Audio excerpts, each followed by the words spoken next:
خواتین حضرات، ایک شاہکار فلم کے اندر ایک بہت بڑی ٹیم ہوتی ہے، لیکن یہ پھر اللہ کی مرضی ہے کہ وہ کس کے حصے عزت ڈالنا چاہتا ہے۔ اس فلم کے گیت نگاروں کے اندر شاد امرتسری بھی شامل تھے، بہزاد لکھنوی جیسے بھی کوہنا مشق شاعر شامل تھے، مگر یہ حصہ جو آیا ہے عظمت کا وہ ان کے نام آیا ہے طفیل ہوشیار پوری صاحب کے۔ آج اس فلم کو اگر آپ دیکھیں تو ایک معمولی فلم ہے جو بہت زیادہ کامیاب بھی نہیں، اس کا بہت ہی گھسا ہوا پرنٹ ملتا ہے جو میں کہوں گا کہ آپ نہ ہی دیکھیں، مگر اس گیت کی تازگی کے اندر، اس گیت کے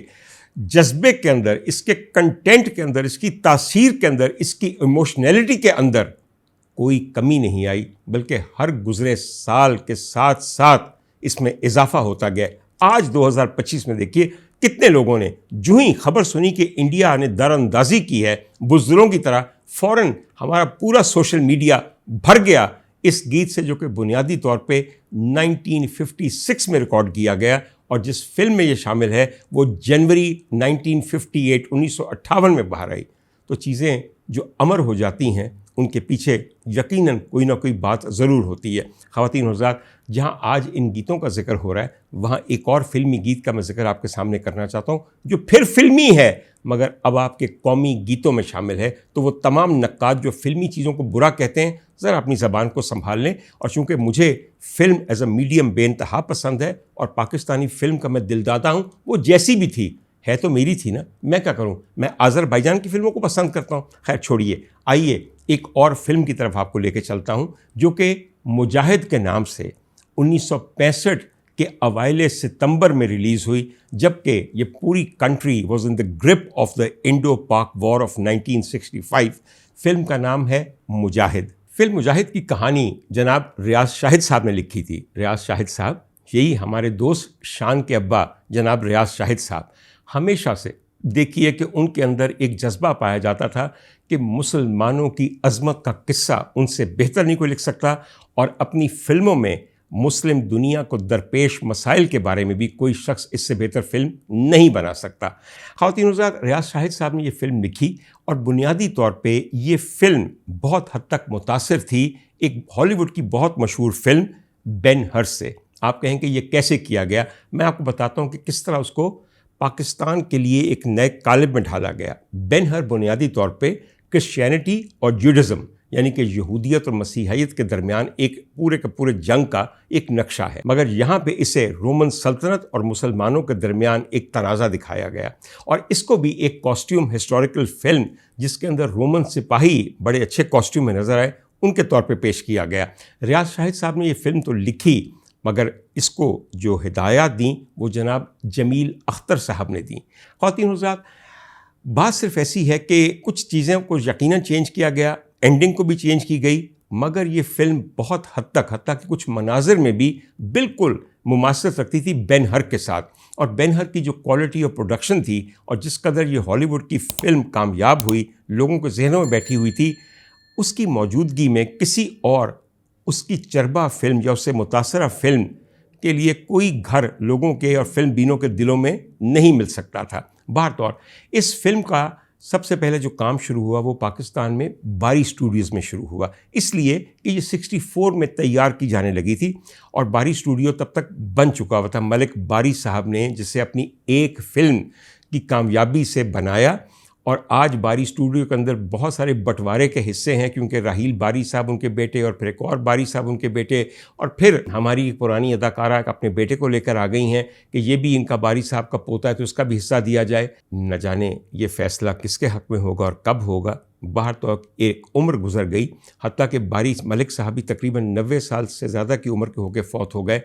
اور آخر میں باری اسٹوڈیو رہ گیا، وہ اپنے ساتھ کچھ نہ لے کے گئے۔ بہرطور خواتین حضرات، سب سے پہلے میں ذکر کروں گا کہ فلم مجاہد میں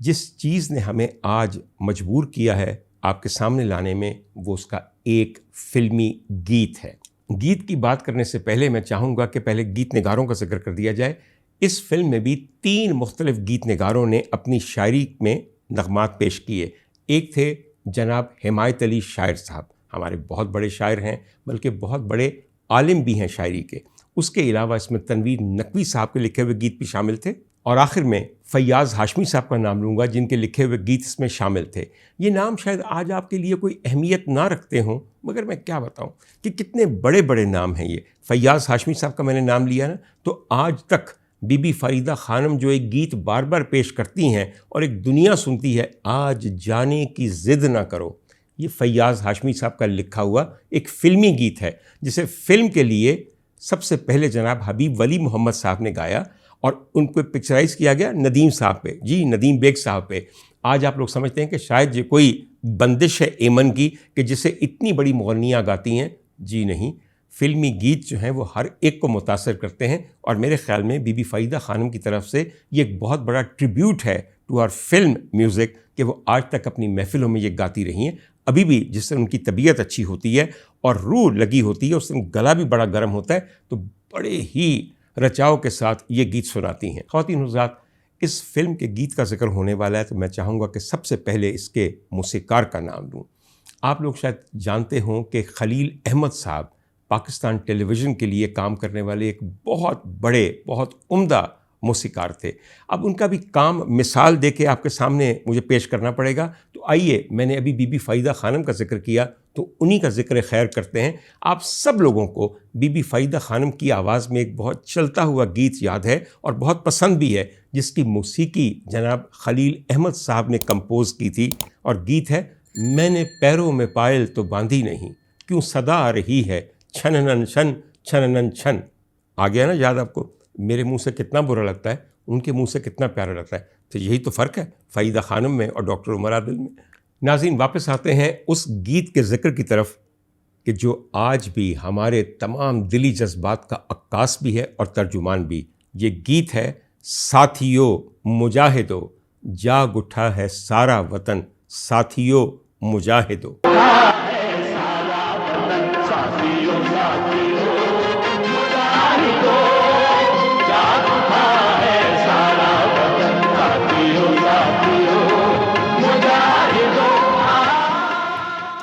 آ گیا یاد آپ کو؟ یہ وہ گیت ہے جو کہ ہر موقع پہ، ہر قومی دن پہ، ہر ڈیفنس ڈے کے اوپر اور کسی بھی جنگ کی صورتحال میں ہم سنتے ہیں اور سر دھنتے ہیں۔ مجھے بڑی خوشی ہے کہ میں نے آج ان لوگوں کا نام آپ کے سامنے پیش کیا کہ جو اس کے تخلیق کار ہیں۔ ہاں، فلم مجاہد میں آپ کو بتا دوں کہ یہ گانا کس پہ پکچرائز ہوا۔ اس میں لیڈ کے طور پہ تھے جناب عباس نوشا صاحب، ان کے ساتھ خاتون تھیں مینا شوری صاحبہ، دیبا بیگم بھی ساتھ تھیں، اور پھر بہت سارے ایکسٹراز تھے۔ سب کا ذکر ہو گیا مگر ان آوازوں کا ذکر نہیں ہوا جو اس گیت میں شامل تھیں۔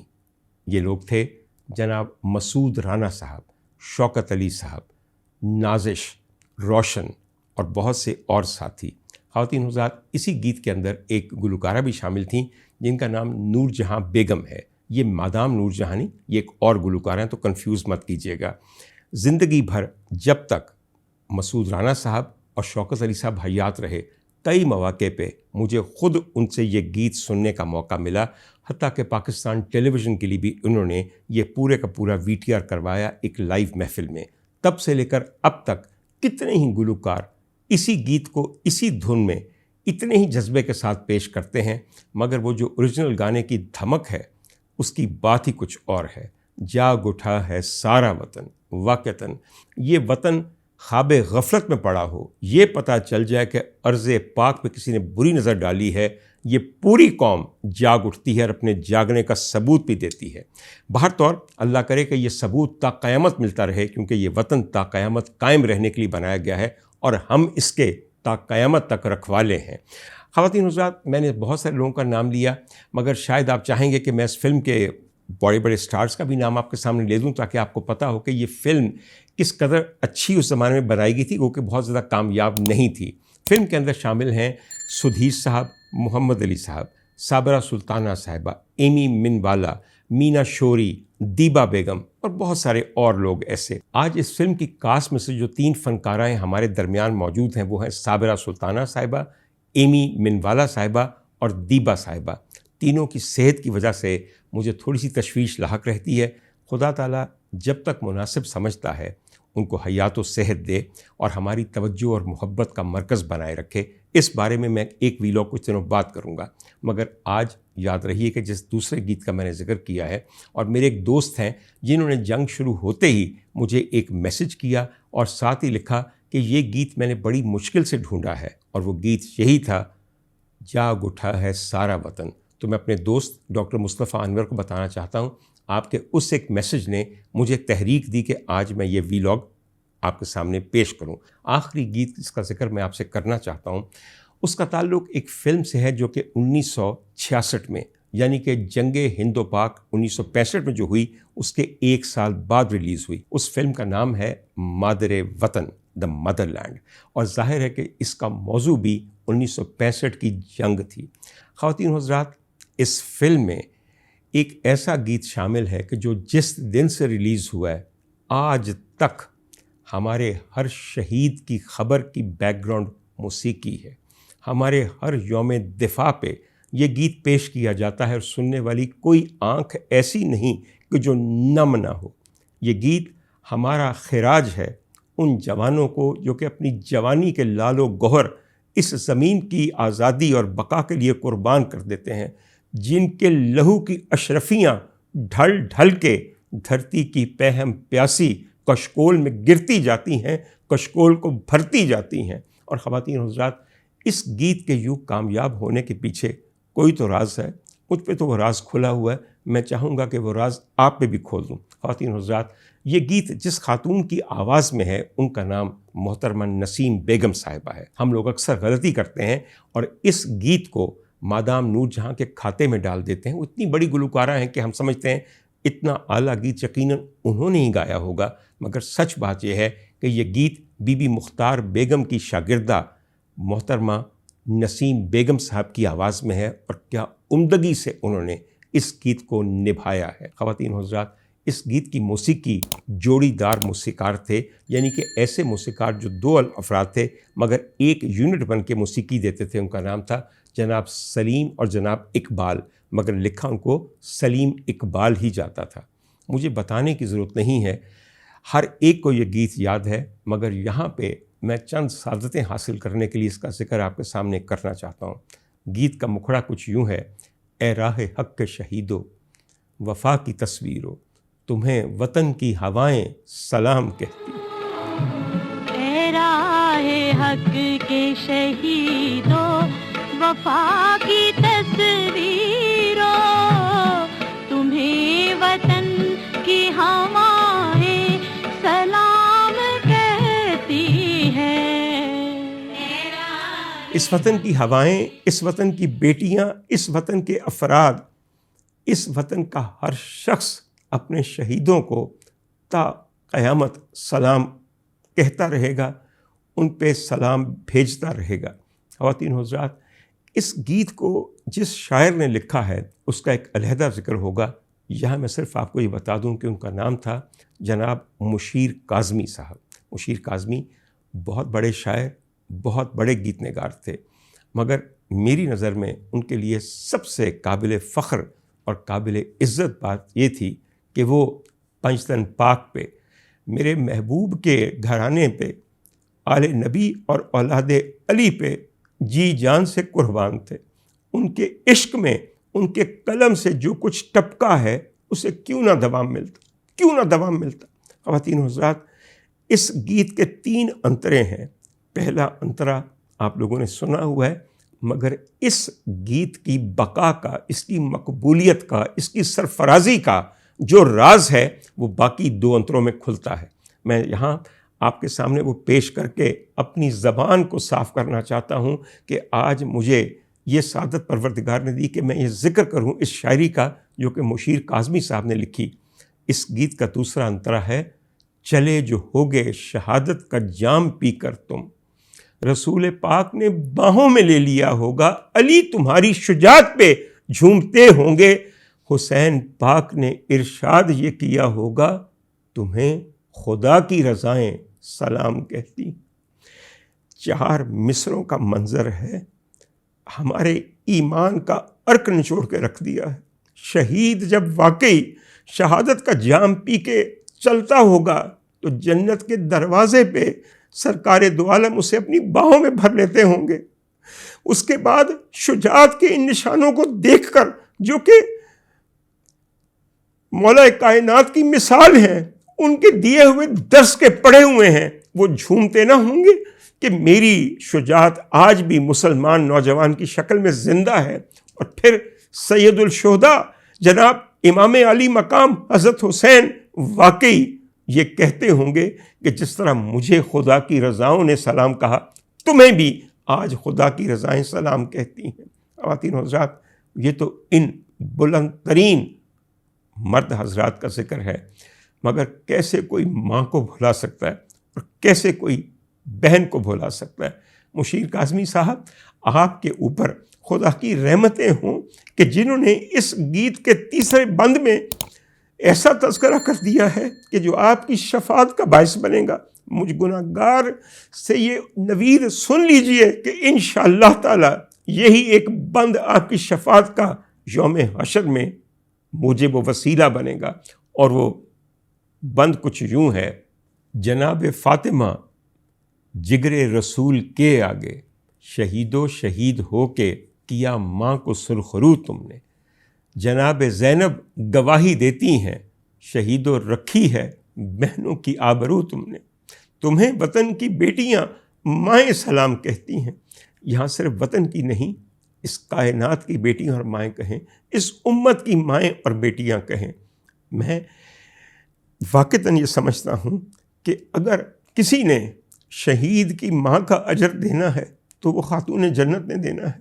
کہ وہ خود شہید کی ماں ہے، اور اس دکھ کو ان سے زیادہ کون بہتر جان سکتا ہے؟ شہید کی بہنوں کو جو سہارا دیں گی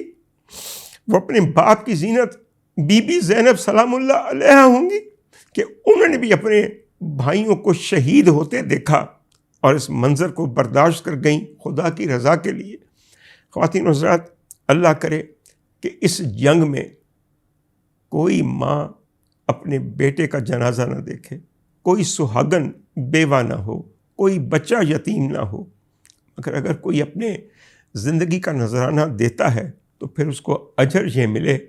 کہ باہوں میں بھریں رسول پاک، جھومیں اس کی شہادت پہ مولا کائنات سید الشہداء، اس کو نوید سنائیں خدا کی رضا کی، اور اس کی ماں کو سینے سے لگائیں خاتون جنت، اس کی بہنوں کو سہارا دیں بی بی زینب،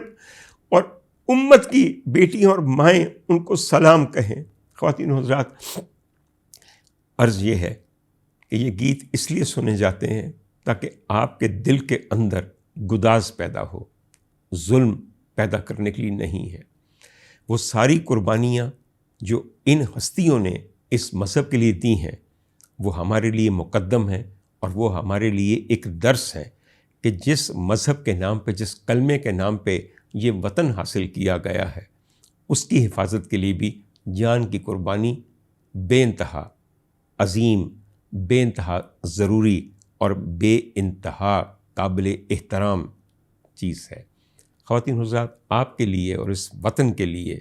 امن کی دعا ہے، فلاح، ترقی، کامیابی، شادمانی کی دعا ہے۔ ہمارے بیٹوں کے لیے جو سرحد پہ کھڑے ہیں، صحت و حفاظت کی دعا ہے۔ ان کی زندگی کی حفاظت میرا پروردگار کرے، اس سے بڑا کوئی محافظ نہیں۔ ذاتی طور پر صرف آخر میں ایک بات کہوں، میرے ایک دوست ہیں جن کا نام ہے ونگ کمانڈر گلفام، آج کل کراچی ہوتے ہیں۔ جب سنا کہ جہاز وغیرہ اڑ رہے ہیں تو میں نے ان کو ایک میسج کیا کہ مجھے آپ کی تشویش ہے۔ ہر شخص کو اپنے دوست کی تشویش ہوتی ہے، تو ان کی بیگم کا مجھے میسج آیا کہ اس وقت ان کا فون میرے پاس ہے اور وہ خود اپنی فلائٹ لے کر کسی محاذ کی طرف گئے ہوئے ہیں۔ وہ دن ہے اور آج کا دن اس خاتون کا جو گھر اپنی چھوٹی سی بیٹی کو لے کے بیٹھی ہوئی ہے اور جس کا میاں اس ملک کی حفاظت کے لیے گیا ہوا ہے، میرے دل سے صرف دعائیں نکلتی ہیں، صرف ان کے لیے نہیں بلکہ اپنی فوج کے ہر سپاہی کے لیے۔ خدا کرے یہ سب غازی یوں لوٹ کے واپس آئیں کہ فتح مند ہوں انشاءاللہ۔